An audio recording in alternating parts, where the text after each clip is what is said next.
Student, welcome back to my channel Indus ranger. This is Anu Singh और आज हम पढ़ेंगे मैट्रिसेस के बारे में। मैट्रिसेस जो होता है वो आपके लिए थोड़ा न्यू टॉपिक है, आपने इसके पहले कभी इसे पढ़ा नहीं है, तो आज हम पढ़ेंगे मैट्रिसेस के बारे में। तो मैट्रिसेस जो होता है ये हो गया मैट्रिक्स। मैट्रिक्स जो होता है ये दोनों सेम वर्ड से, ऐसा ना हो कि आप लोग कंफ्यूज हो जाए कि ये दोनों अलग अलग है। मैट्रिक्स का ही जो होता है प्लूरल फॉर्म होता है, वो जो है मैट्रिसेस होता है। तो मैट्रिक्स के बारे में आज हम पढ़ेंगे, मैट्रिक्स होता क्या है और इसके एप्लीकेशंस क्या क्या हैं। तो मैट्रिक्स जो होता है is a ordered rectangular representation या फिर अरेंजमेंट या फिर आपके बुक में यूज किया गया है एरे। एरे क्या होता है अभी हम डिस्कस करेंगे। रेक्टेंगुलर एरे ऑफ नंबर्स और फंक्शंस। मतलब जो मैट्रिक्स जो होता है वो रेक्टेंगुलर रिप्रेजेंटेशन होता है नंबर्स और फंक्शन का। तो ये एरे क्या है इसको हम देखेंगे। ये मतलब अरेंजमेंट की जगह हम एरे क्यों लिए हैं, हम इसको पढ़ेंगे कि ये होता क्या है। तो कोई नंबर हमने ले लिया 2 5 5 6 1 8। तो जब हम इसको रिप्रेजेंट करते हैं in a tray like a bracket, तो इसे कहते हैं हम एरे का मतलब होता है अरेंजमेंट इन अ ट्रे, तो इसे हम एरे कहते हैं। तो ये होता है आपका एरे। आप ये नंबर से आप इसको फंक्शन भी ले सकते हैं, function like sine theta, cos theta, theta, tan theta, ये भी हम ले सकते हैं। तो मैट्रिक्स का मतलब ही होता है कि ordered rectangular array of number और फंक्शन। मतलब नंबर और फंक्शन को किसी भी ब्रैकेट के अंदर एक मतलब as a tray, in a tray के अंदर हम लिखते हैं, तो उसे कहते हैं क्या, एरे, और उसे कहते हैं हम मैट्रिक्स। तो मैट्रिक्स को हम रिप्रेजेंट कैसे करते हैं ये हम देखेंगे कि हम मैट्रिक्स को रिप्रेजेंट, जैसे आपने सेट पढ़ा होगा तो सेट में आपने देखा होगा कि आप सेट को एज अ कैपिटल लेटर में रिप्रेजेंट करते हैं। तो लेट से हम ये कह सकते हैं कि मैट्रिक्स जो है हम ए से दिखाते हैं और इसको हम लिखते हैं, मान लीजिए हम यही एग्जांपल लेके चल रहे हैं 2 5 5 6 1 8। ये हो गया हमारा मैट्रिक्स, ये हमने फॉर्म कर दिया मैट्रिक्स। इसके बाद जो हमारा टॉपिक आता है ऑर्डर ऑफ मैट्रिक्स। मैट्रिक्स का ऑर्डर क्या होता है या किस फॉर्म में हम मैट्रिक्स का ऑर्डर लिखते हैं। तो ऑर्डर ऑफ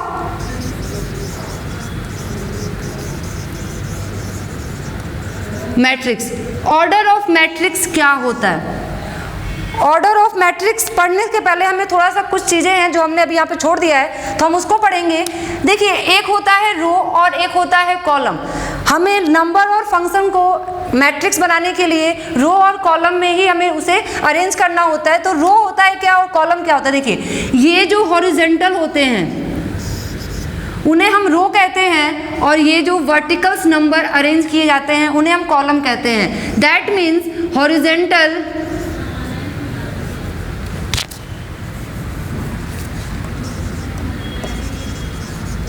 हॉरिजॉन्टल जितने भी होंगे उसे हम रोज कहेंगे और जितने भी वर्टिकल होंगे उन्हें हम क्या कहेंगे, कॉलम कहेंगे। ठीक है, तो ये हमारा रो हो गया और ये हमारा कॉलम हो गया। तो ये जितने भी होंगे ये रो होंगे और ये क्या होंगे, कॉलम होंगे। तो अब हम जब बात करेंगे ऑर्डर ऑफ मैट्रिक्स, तो ऑर्डर ऑफ मैट्रिक्स क्या होता है। तो ऑर्डर ऑफ मैट्रिक्स जो होता है number of rose multiply number of columns. मतलब नंबर ऑफ रो और नंबर ऑफ कॉलम मल्टीप्लाई नहीं करेंगे, एज अ हम सिंबल के फॉर्म में लेकर चलेंगे। दैट मीन्स अगर हम इसको एग्जांपल में लेते हैं तो अगर हमें इसका ऑर्डर लिखना है तो इसके नंबर ऑफ रो कितने हैं 1 2 3, तो इसके नंबर ऑफ रो हो जाएंगे 3 और इसके नंबर ऑफ कॉलम कितने हैं 1 2, तो ये हो जाएंगे 2। तो किसी भी मैट्रिक्स का जो रिप्रेजेंटेशन होता है, ऑर्डर होता है जो, वो होता है number of row and number of columns होते हैं। अब इसके बाद एक टॉपिक आता है आपका, इसके बाद एक टॉपिक आता है, तो हम यहाँ से थोड़ा सा इरेज करेंगे, ठीक है, अभी इसकी ज़रूरत है नहीं। हमारे मैट्रिक्स में जितने भी एलिमेंट होते हैं, तो एलिमेंट क्या होता है, तो मैट्रिक्स में जितने भी नंबर या फंक्शन लिखे जाते हैं that is called element of matrix. तो एलिमेंट क्या होते हैं, एलिमेंट्स क्या होते हैं, नंबर्स और functions in matrix is called elements of this matrix. ठीक है, तो एलिमेंट क्या होता है हमने ये देख लिया। तो अब बात करेंगे मैट्रिक्स के जितने भी एलिमेंट होते हैं, मैट्रिक्स में जितने भी एलिमेंट होते हैं वो उनके इस फॉर्म के इक्वल होते हैं। जैसे कि हम आपको ये बता दें, elements of matrix is equal to, elements of matrix is equal to number of rows into, या मल्टीप्लाई क्रॉस कुछ भी कह सकते हैं, नंबर ऑफ कॉलम। अब आप देख सकते हैं कि क्या होता है, कैसे होता है। नंबर ऑफ एलिमेंट जो होते हैं वो इक्वल होते हैं number of rose and number of column के। तो हम मिटाएंगे यहाँ से और हम एग्जांपल लेके आपको एक थोड़ा सा समझाएंगे कैसे होता है। तो हम एक एग्जांपल लेंगे जो कि देखिए हमने यही वाला एग्जांपल अभी सेम ले रखा है। तो ये एक एग्जांपल है। सबसे पहले हम इसका ऑर्डर लिखेंगे कि ये किस ऑर्डर में है। तो इसका ऑर्डर क्या है, नंबर ऑफ रो 3 है और कॉलम कितना है 2। तो ये इसका ऑर्डर है। तो हमें ये अभी वेरीफाई करना है कि ये क्या होता है। तो नंबर ऑफ एलिमेंट इसमें कितने हैं आप खुद काउंट करिए, 1 2 3 4 5 6। कितने हैं number of element, number of elements कितने हैं हमारे 6 हैं। देन अब हमारा जो ये वाला फंक्शन है वो देखेंगे हम, नंबर ऑफ एलिमेंट 6 हैं, number of rows into number of columns कितने हैं, ठीक है, 3 इंटू 2 कितने हो जाएंगे 6। और देखिए ये हमारा वेरीफाई हो गया। ये हमने जो लिखा हुआ है फॉर्मूला ये हमारा वेरीफाई हो गया। ये आपके फर्स्ट एक्सरसाइज में इसके कुछ क्वेश्चंस आपको मिलेंगे, ठीक है। तो अब हमारा देखिए number of elements equal to number of rows into number of columns, 6 is equal to 6, मतलब दोनों ही क्या हो गए, इक्वल हो गए। तो ये आपके लिए जरूरी है। देन याद रखिएगा नंबर ऑफ रोज पहले लिखे जाते हैं और नंबर ऑफ कॉलम बाद में लिखे जाते हैं, ठीक है। यहाँ तक समझ में आया सबको। नेक्स्ट हम बात करेंगे जनरल रिप्रेजेंटेशन ऑफ मैट्रिक्सेस। जितने भी मतलब हमारे जो मैट्रिक्स है उसका जनरल फॉर्म क्या हो सकता है हम उसको देखेंगे यहाँ पे, ठीक है। तो हम अभी से इरेज करते हैं, आपको लिखना होगा तो पॉज करके वीडियो लिख लीजिएगा। तो हम पढ़ेंगे जनरल रिप्रेजेंटेशन ऑफ मैट्रिक्स। इसको पढ़ने के लिए सबसे पहले आपको एड्रेस ऑफ मैट्रिक्स पता होना चाहिए कि मैट्रिक्स में जितने भी एलिमेंट हैं उनका एड्रेस क्या है। तो पहले हम थोड़ा वो डिस्कस करेंगे कि address of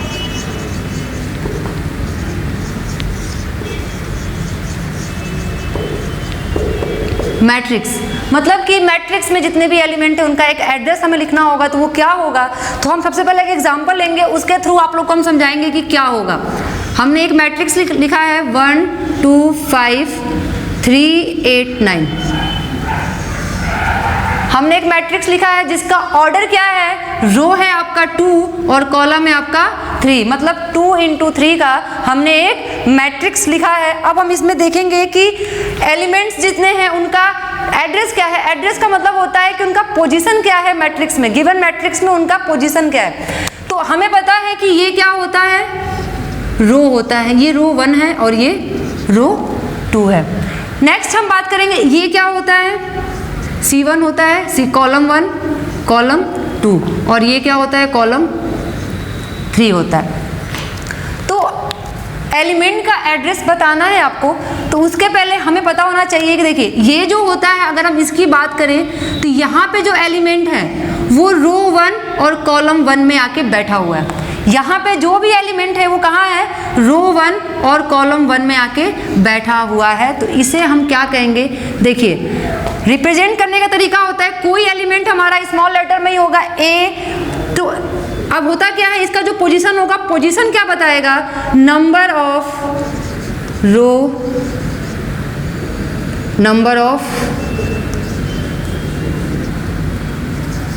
column, number of row, number of column. ठीक है, नंबर ऑफ रो क्या है, हमारा यहाँ पे 1 था, नंबर ऑफ रो क्या है, 1 है। तो अगर हम यहाँ पे ए लेते हैं इसको, ए, नंबर ऑफ रो क्या है 1 और नंबर ऑफ कॉलम क्या है 1, ये नंबर ऑफ रो भी 1 है, नंबर ऑफ कॉलम, तो इसको हम A11 लिखते हैं। अगर हम इसकी बात करें तो इसमें नंबर ऑफ रो 1 है A1 और नंबर ऑफ कॉलम क्या है 2 है, तो ये A12। इसकी बात करेंगे अगर हम, तो ये नंबर ऑफ रो क्या है 1 है, कॉलम क्या है 3, A13। अगर हम इसकी बात करें तो नंबर ऑफ रो क्या है 2 है, कॉलम 1। इसकी बात करें तो नंबर ऑफ रो क्या है 2 है और कॉलम क्या है 2, नंबर ऑफ रो क्या है 2 और कॉलम क्या है 3 है। तो यहाँ तक समझ में आया। तो अब अगर आपसे कोई पूछ दे कि आपको ये बताना है A12 बताना है, A33 बताना है, A11 बताना है, A15 बताना है। अब A1 का मतलब क्या है, A का वो मतलब ये उसको बताता है, मतलब उस पोजीशन को बताता है जहाँ पे एलिमेंट जो होगा वो रो 1 और कॉलम 2 में बैठा होगा। तो ये हमारा जो होगा वो क्या होगा, रो 1 और कॉलम 2 होगा, तो ये हो जाएगा 2। अगर इसकी बात करें तो वो बताता है, वो प्लेस बताता है जहाँ पे हमारा जो नंबर ऑफ रो होगा वो भी 3 होगा और कॉलम भी 3 होगा, दैट मीन्स 9। A11 जो होगा ये हमारे इस पोजीशन के एलिमेंट के पोजीशन को बताता है 1।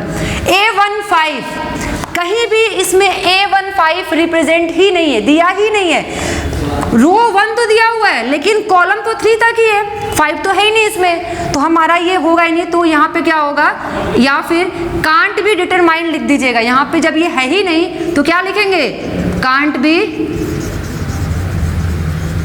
डिटरमाइन। ठीक है, ये हमारा हो गया एड्रेस ऑफ मैट्रिक्स। देन हम पढ़ेंगे क्या, अब इसके बाद हम पढ़ेंगे general form of matrix. General form of matrix क्या होता है, ये इंपॉर्टेंट तो नहीं है लेकिन आपको किसी भी मैट्रिक्स को लिखने से पहले उसका जनरल फॉर्म पता होना बहुत ज़रूरी है, इसलिए हम पढ़ते हैं। ये आपके पेपर में आता नहीं है लेकिन पता होना बहुत ज़रूरी है। तो जनरल फॉर्म पढ़ेंगे हम।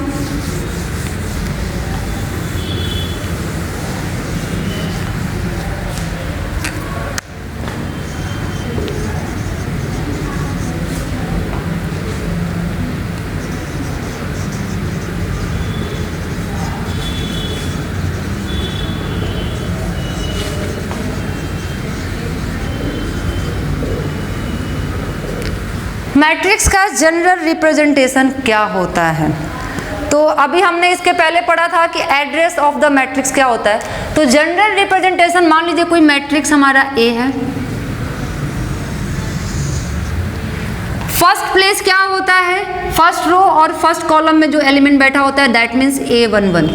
ये क्या होता है A12, ये क्या होता है A13, ये क्या होता है A14, ये क्या होता है A15 डैश डैश डैश। ठीक है, ये होता है A1N।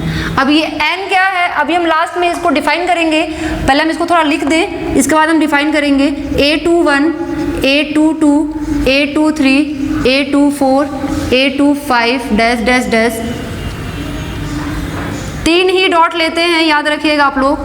A2N, A31, A32, A33, A34, A35 dash dash, A3N, AM1, AM2, AM3, AM4, AM5, AMN। अब ये M और N क्या है, इसे हम बताते हैं। M और N का मतलब है कि एक ऐसा मैट्रिक्स हमने बनाया है जिसमें नंबर ऑफ रोज जो है वो M है और नंबर ऑफ कॉलम जो है वो n है।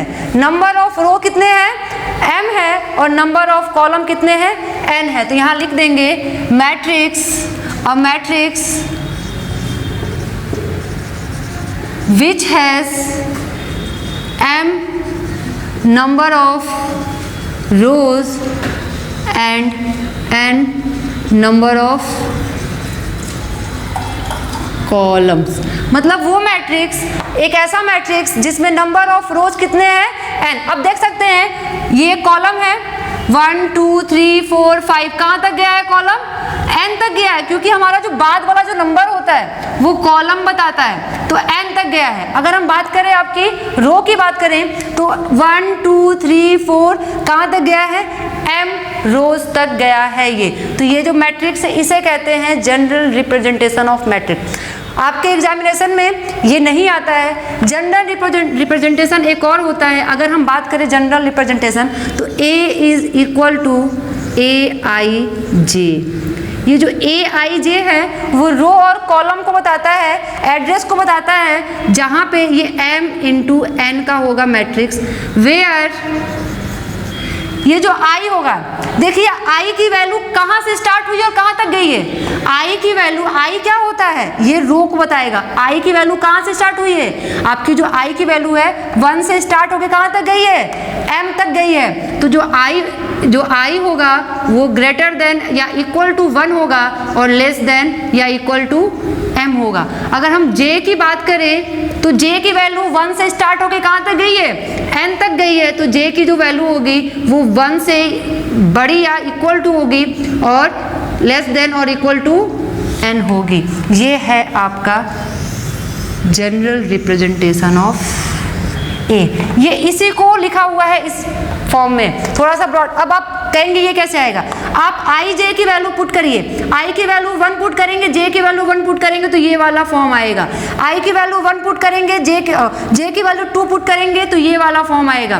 तो आप फॉर्म पुट करते जाएंगे, क्योंकि I की वैल्यू 1 से लेके m तक है, तो आप कुछ भी पुट करेंगे तो आपको इसी के अंदर का कोई मैट्रिक्स फॉर्म करता हुआ मिल जाएगा। तो हमने अभी तक जनरल रिप्रेजेंटेशन ऑफ मैट्रिक्स पढ़ लिया। तो अभी ये थोड़ा क्लियर हो जाए हमें, इसके लिए हम एक क्वेश्चन करेंगे। तो हमने यहाँ पे 2 क्वेश्चन लिखे हैं जो कि आपके NCERT का एग्जाम्पल है, ठीक है। तो फर्स्ट क्वेश्चन क्या कह रहा है, if a matrix has 8 element what are the possible orders it can have. बोल क्या रहा है, जब किसी मैट्रिक्स में 8 एलिमेंट हैं तो वो कितने ऑर्डर्स पे लिखे जाएंगे, मतलब उसके कितने ऑर्डर्स लिखे जा सकते हैं। तो नंबर ऑफ एलिमेंट हमारे पास दिया हुआ है 8। किसी भी मैट्रिक्स के पास कौन सा ऑर्डर होता है, अ मैट्रिक्स, हमें पता है a matrix have m into n orders. किसी भी मैट्रिक्स के पास m इंटू n का ऑर्डर होता है। दैट मीन्स हमने अभी कुछ देर पहले एक फॉर्मूला पढ़ा था, number of element equal to number of rows number of column, ठीक है। अब देखिए नंबर ऑफ एलिमेंट्स जो हैं वो कितने हैं, 6 है। मान लीजिए नंबर ऑफ रो क्या है हमारा, m है, और नंबर ऑफ कॉलम क्या है हमारा, n है। तो हम किसी भी मैट्रिक्स को इस फॉर्म में लिखते हैं।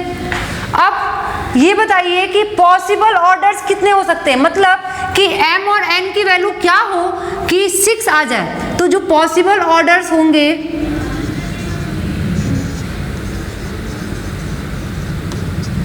तो अगर हम m into n equal to 6 कर रहे हैं तो इसका मतलब कि हम m और n की वैल्यू क्या क्या लें कि 6 आ जाए मल्टीप्लाई करने पे। तो पहले तो 1 इंटू 6 हो सकता है, दूसरा क्या हो सकता है 6 इंटू 1 हो सकता है, तीसरा क्या हो सकता है 2 इंटू 3 हो सकता है, फोर्थ क्या हो सकता है 2 इंटू 3 और 3 इंटू 2 और 5 और कुछ नहीं होगा। बस ये 4 ही पॉसिबल ऑर्डर्स हैं जब हम किसी मैट्रिक्स को लिख सकते हैं। किसी भी मैट्रिक्स को जिसमें 8 एलिमेंट हो, ठीक है, उसको हम इन 4 पॉसिबल ऑर्डर्स के फॉर्म में लिख सकते हैं। तो यही हमारा पॉसिबल ऑर्डर्स है। ये आपका फर्स्ट क्वेश्चन है। सेकंड क्वेश्चन क्या बोल रहा है, construct into 2 matrix whose element are given by the, मतलब कि आपको वो एलिमेंट बनाना है, मतलब वो मैट्रिक्स बनाना है जिसका ऑर्डर क्या हो, 3 इंटू 2 हो। तो अगर आप देखें तो A इक्वल टू, अगर हम कोई मैट्रिक्स मानते हैं तो देखिए 3 इंटू 2 का मतलब क्या होता है, 3 इंटू 2 का मतलब है ये 3 क्या है हमारा रो है और 2 क्या है हमारा कॉलम। तो ऐसा मैट्रिक्स जिसमें 3 रो हो और 2 कॉलम हो। तो अगर हम 3 रो की बात कर लें तो ये A11, ये A12, ये A13, ये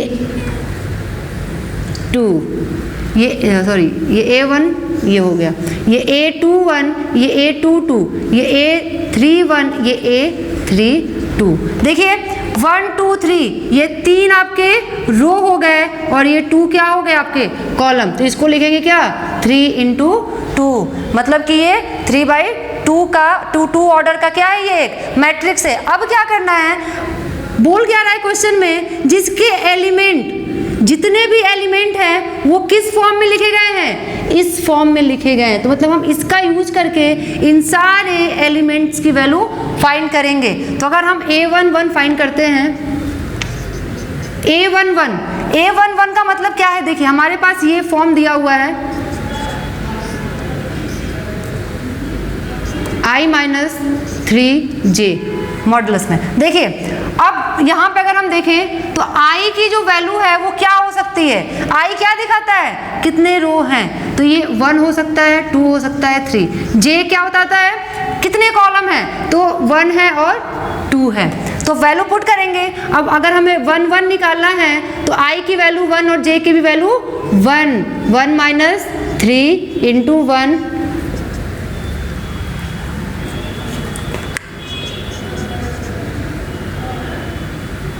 अब देखिए ये मॉड है तो ये बाहर आएगा तो प्लस आएगा, ये कट गया, कितना आया 1। ठीक है, आप लोग ऊपर का वीडियो पॉज करके लिख लीजिएगा, हम इसे मिटा रहे हैं।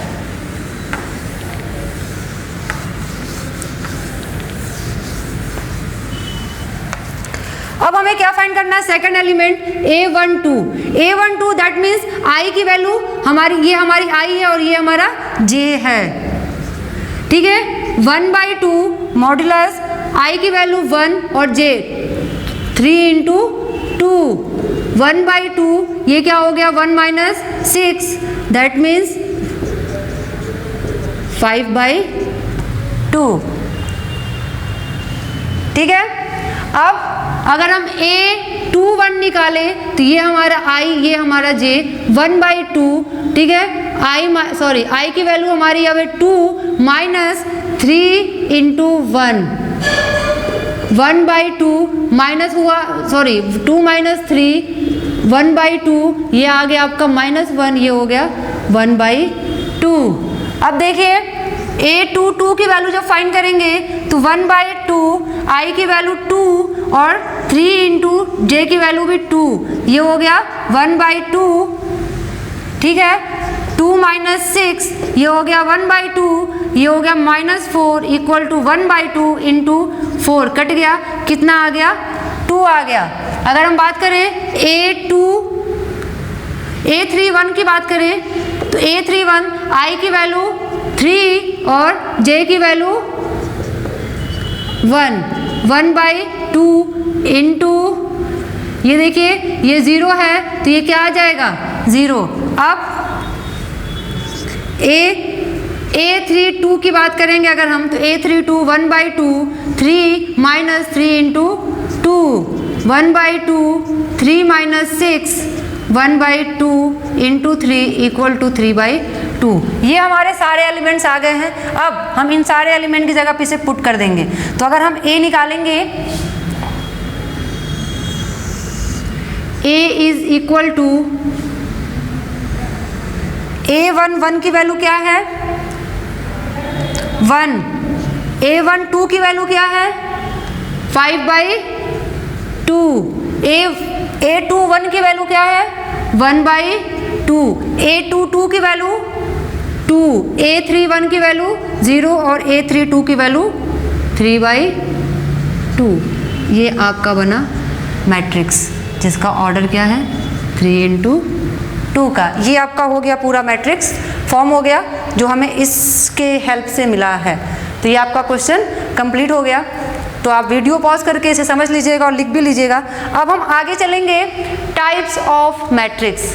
अब हम आगे जब प्रोसीड करेंगे तो पढ़ेंगे टाइप्स ऑफ मैट्रिक्स। तो पहले हम 4 मैट्रिक्स के बारे में पढ़ेंगे, उसके बाद जो मैट्रिक्स आते हैं टाइप्स ऑफ मैट्रिक्स वो एक मैट्रिक्स ऐसा पढ़ाएंगे जो उसके अंदर ही आते हैं। तो पहले हम 4 की बात करेंगे, तो आप लिख लीजिएगा इसे। टाइप्स ऑफ मैट्रिक्स में जो पहला मैट्रिक्स है वो है रो मैट्रिक्स। जो फर्स्ट मैट्रिक्स है वो क्या है? Row matrix. रो मैट्रिक्स में सिर्फ एक रो ही होता है, उसके अलावा सिर्फ एक रो होता है। कॉलम जितना चाहे उतना हो सकता है, लेकिन रो सिर्फ और सिर्फ एक होगा। मतलब which has a matrix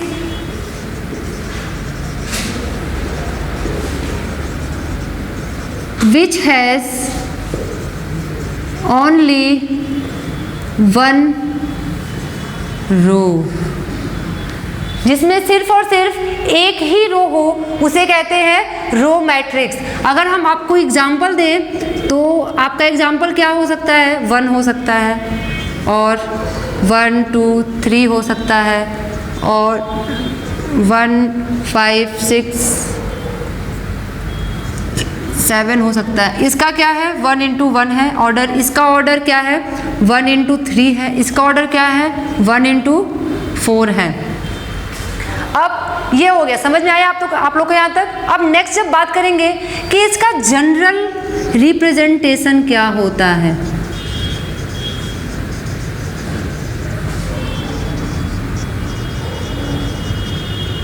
general representation क्या होता है रो मैट्रिक्स का? ठीक है, तो देखिए A is equal to A। अब देखिए याद रखिएगा I क्या होता है? I हमारा जो होता है वो रो को दिखाता है, और J क्या दिखाता है? कॉलम को दिखाता है। ठीक है, तो ये है, याद रखिएगा। अब देखिए जब हम लिखेंगे तो ये I J होगा, जिसका ऑर्डर हमेशा क्या होगा? ये होगा।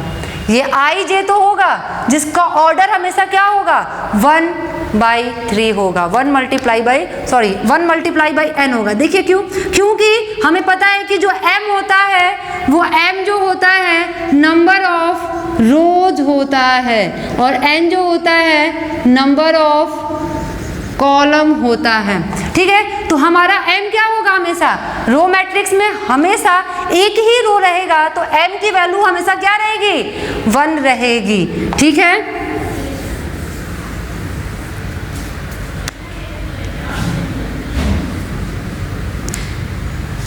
अब देखिए इस केस में जो i की वैल्यू होगी वो हमेशा 1 होगी, वेयर, और j की जो वैल्यू होगी वो ग्रेटर देन इक्वल टू 1 और less than equal to n होगी।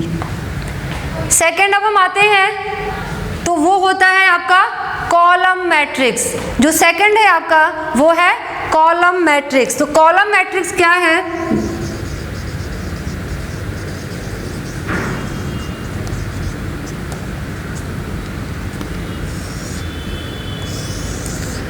कॉलम मैट्रिक्स जैसे हमने भी रो पढ़ा, तो कॉलम मैट्रिक्स क्या होता है? जिसमें सिर्फ और सिर्फ एक ही कॉलम हो, रो चाहे जितने भी हो, सिर्फ ऐसा मैट्रिक्स जिसमें सिर्फ एक कॉलम हो।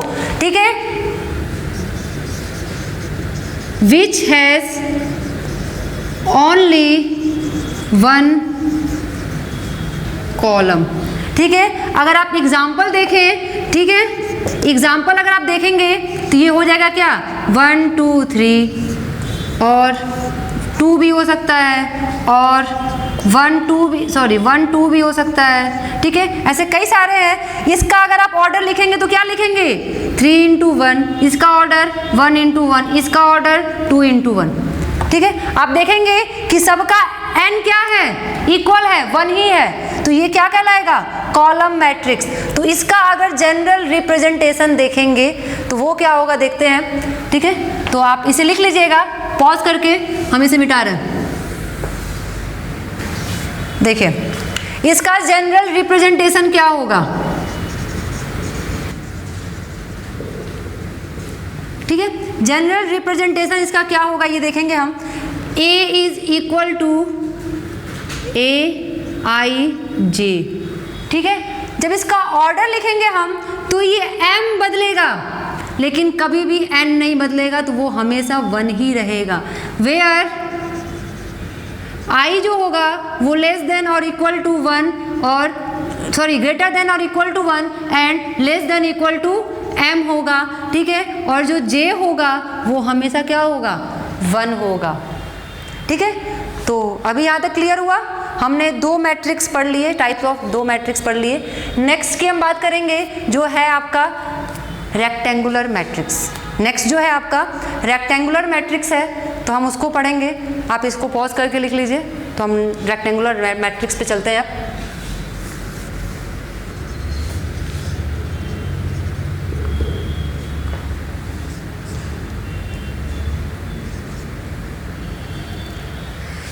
अब देखिए, ये वो मैट्रिक्स होता है जिसमें रो और कॉलम कुछ भी हो सकते हैं, कितने भी हो सकते हैं।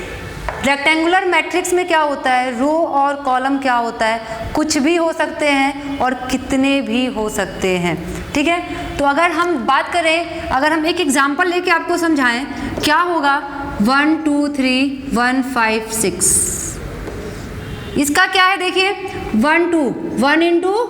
2 इंटू 3 और 5 2 3 6 1 9। इसका क्या है? 3 इंटू 2। अगर हम बात करें 1 5 2 9 1 0 6 3, इसका क्या है? 2 इंटू 4। एक मिनट यहाँ लिख देते हैं, 1 5 6 2 9 1 9 0 2 2 0। ये क्या है? 2, ये इसका ऑर्डर होता है, इसका ये ऑर्डर होता है।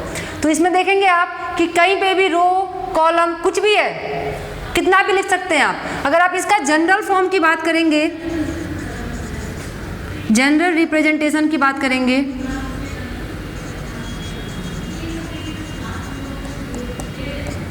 तो क्या होगा? A is equal to AIJ, ठीक है, M into N। Where I जो होगा लेस देन इक्वल टू 1 और sorry greater than equal to 1 and less than equal to M। J जो होगा greater than equal to 1 and less than equal to N, ठीक है। ये आपका 3 हो गया। जो फोर्थ है, फोर्थ जो होता है स्क्वायर मैट्रिक्स होता है, और उसी के अंदर सारे मैट्रिक्स जितने बचे हुए हैं वो उसके अंदर आते हैं, ठीक है। तो जो फोर्थ मैट्रिक्स है हम उसकी बात करते हैं। हमने अभी स्क्वायर मैट्रिक्स पहले हमने रेक्टेंगुलर पढ़ा है, तो मैंने इसमें एक चीज़ स्किप कर दिया था, तो हम उसको देखेंगे। हमने ये बोला कि जिसमें रो एंड कॉलम जो होता है वो कुछ भी हो सकता है, लेकिन हमने एक टर्म छोड़ दिया, where row does not equal to column. ये हम छोड़ दिए थे, जहाँ पे m कभी भी n के इक्वल नहीं होगा, ठीक है। इसे भी कहते हैं रेक्टेंगुलर। तो उसके आगे आप इसे प्रोसीड कर लीजिएगा। नेक्स्ट हम चलेंगे अपने स्क्वायर मैट्रिक्स पे, ठीक है। अब हम चलेंगे स्क्वायर मैट्रिक्स पे।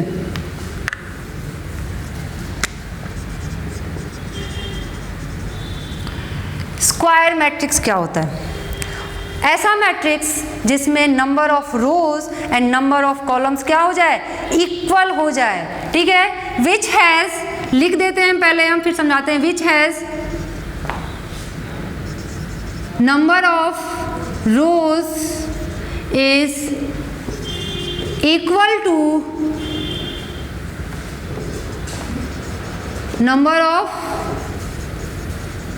कॉलम्स।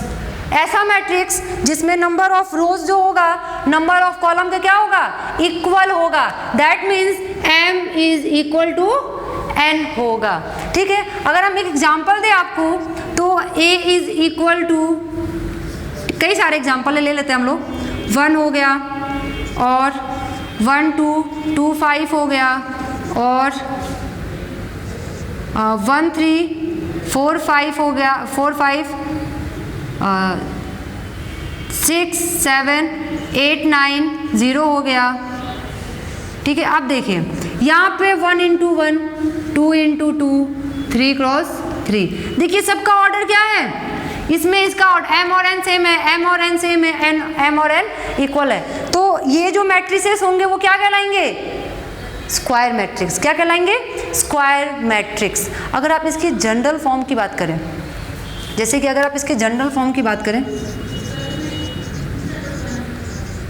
General representation,